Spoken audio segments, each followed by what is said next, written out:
Hey, we're Saints. Father Chris here. Welcome to our Crucifixion live stream. Glad to have you beautiful people with us as we begin the first full week of the new year.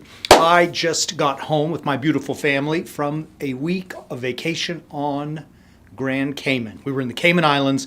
Greg's going to show you a picture of me and my beautiful girls. Look at those beautiful ladies. We spent the week in between Christmas and New Year's, or through New Year's, on the islands together. It was great. I even went snorkeling with my youngest. You can see in these photos, just on this boat riding out into the middle of the ocean, where we go down to play with the fishy and the coral reefs. We even came across a sunken boat. Kind of cool. The whole thing. The whole trip was fabulous. I even got this bad boy while I was there. People have been asking me, well, Father, how'd you get the shiner? I ain't gonna tell you. You have to figure it out, but I have a surprise at the end about what we're going to do about this. Anybody wants to guess, put it in the comments. I'll tell you, there's a reward for correct guessing, but I promise you this, you ain't going to get it. All right, so why do we talk about the Cayman Islands? One, because, dude, I just got back. It's amazing. But two, we had a daily routine for the week that we were there. And I'm not kidding. Other than that snorkeling trip, we didn't deviate from the following schedule. We awoke when our bodies woke. I usually was up before the girls went and did my exercise. And then all four of us, my bride and my daughters, went to the beach, where we lay down on beach chairs for the rest of the day. We didn't eat breakfast. We just went straight to the beach.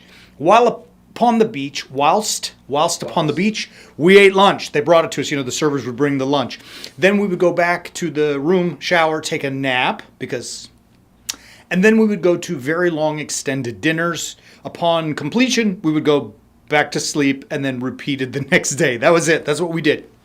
We work hard, all of us, throughout the year, so when we vacate, we want to relax. But the coolest thing was the dinners. So the hotel we stayed at had multiple restaurants, and we bounced around from each one, and each one, the meals themselves were long. I mean, it wasn't like an hour or a 2-hour meal. I mean, we sat for 3 and 4 hours some nights just talking, right? Now, this is important because in 2025, for Warrior Saints, as well as for the parish that we minister to, Greg and I have decided we're going to focus on marriage, on family, on children, on parenting, on husbands and wifing and dating and love and relationships and communication, and sometimes the struggles that go through all of that kind of stuff, right? So we are going to really pound and dedicate our time, our efforts, our knowledge, our study, our teaching to helping guide people to better marriages, better relationships, better lives as husbands and wives, as parents, as children, and so on. We, thank God, both have married up. Both of our brides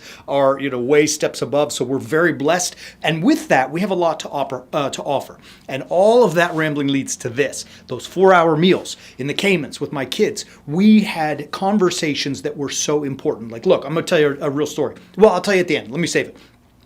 It leads me to this. It is a duty. All right, so lesson number 1 in 2025 about parenting and marriage and all of this, healthy family. What do you teach your kids? What do you talk to your kids about, right? It's very easy, I know, for many of us to sit at the end of the day, to sit around the table and say, how was your day? Or we say, how was school, right? These kinds of things. And the how was questions are always nice, but you can find yourself locked into, it's fine. That can be the answer. It's fine, right? How was, it was fine. I prefer what questions, but more importantly, what is the content of what you teach and give to your children? Listen to Psalm 78. Now, Psalm 78 is beautiful. It's one of the most powerful of all 150 of the Psalms, 151 if you're a Septuagint guy or gal. And here we hear right at the outset what the psalmist is telling us to look for. He talks about, give ear, my people, right, in verse 1. Listen to a teaching. I've uttered dark sayings from of old. Listen to verses 3 and 4. I'm going to read 2 and then you'll see 3 and 4. I will open my mouth in a parable. I will utter dark sayings from of old, things that we have heard and known that our fathers have told us. We will not hide them from our children, but tell to the coming generation the glorious deeds of the Lord and his might. Now, it struck me as I was reading that on the beach, no less, this past week. It reminded me that my duty as a father, I've heard from my parents from generations gone by, whether it be my parents, my priests, spiritual fathers, relatives, smarter men and women than I. And I also have the duty to give that to the next generation, to make the content of what we talk about in those 4-hour dinners something of value, not simply something that is, how was school? It's important to know how school was for your kids because they want to talk about it. They need to get it out and just tell you about all the the mundane details of friendships and relationships. I get it. But teach them. Do not expect that your children will become great like you by default, by accident. You must be, forgive the word, intentional and deliberate about how you teach your children. One of the most important places is the table. One of the most important things is to plan your conversations. Now, let me tell you what I did for one of the meals while we were in the Cayman Islands. I said to all three of my girls in the morning while we were sitting on the beach, I said, hey, here's homework. And I want you guys to do this too. Try it. Trust me. Just trust me a little bit. Do what I ask you to do. See what happens. I said to them, dinner, homework, here you go. I want each of you to spend the rest of this day and think about what is something you want to accomplish in 2025. And the second part is, what's your life goal? What do you want the preacher at your funeral to say about you? We've talked about this before. We're going to do more work on it, how to write your own eulogy. So I asked the girls, I said, look, what's one big thing? Not like I want to get an A in my class. You better get all A's. But what's a big thing you want in 2025? And what do you want me as the homilist at your funeral to say about you? How are you going to live your life so that I have no choice but to speak about you in the way that you want me to speak about you? Right? So that kind of conversation, that kind of, trigger questions produced a marvelous conversation. It was our best conversation of the night. We had great ones. Our best convo of the week. We had many good ones, but that one was like off the charts because the four of us, we each took a turn and we were talking. And in that, I had an opportunity to teach and guide those smart young women who, though they are adults now, both of them, and brilliant, still it is my duty to teach them the dark sayings of old that come from the Lord, to tell them of his glorious and mighty deeds. Do you understand that? It is your duty, my beautiful warrior saints, as parentals. That's lesson 1 for 2025. Teach your children, not just the things of the world, important, but teach them the things of God. Right? That is the only thing that will change lives, that will make them strong young men and strong young women so that they can in turn do the same to their children when they become parentals. Do you understand? It is so important. Don't take a chance.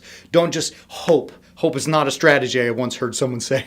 Hope is nice, but it doesn't get it done. Do your work. Do your business, right? Now, in order to do that, you, beautiful warrior saints, have to be ready to go. You got to know what God is saying in order to do it. That leads me all the way back, and I conclude with this. Hey, Father Chris, how'd you get the shiner? As I said, I ain't going to tell you. But I am going to say to all of those who are watching, and share it all over the world if you want, anyone who guesses what happened to give me the shiner, we will give our UTB for free for the month. Does that make sense? So you'll have total access for free. If you can guess. I promise you ain't going to guess. But we'll give it away if you do. And if multiple people get it, we'll give it to multiple people as well. The point of all of that is that we have just finished and released our teaching on the book of Revelation. It's not good. It's great. It's the best work we've done thus far. And it helps us understand what's going on in that enigmatic book. What is God trying to say? Is it the end of the world? Is it the end times now? Is everything going to end in 2025? I don't know. You got to learn what Revelation is saying. We will help teach you that. So if you can guess,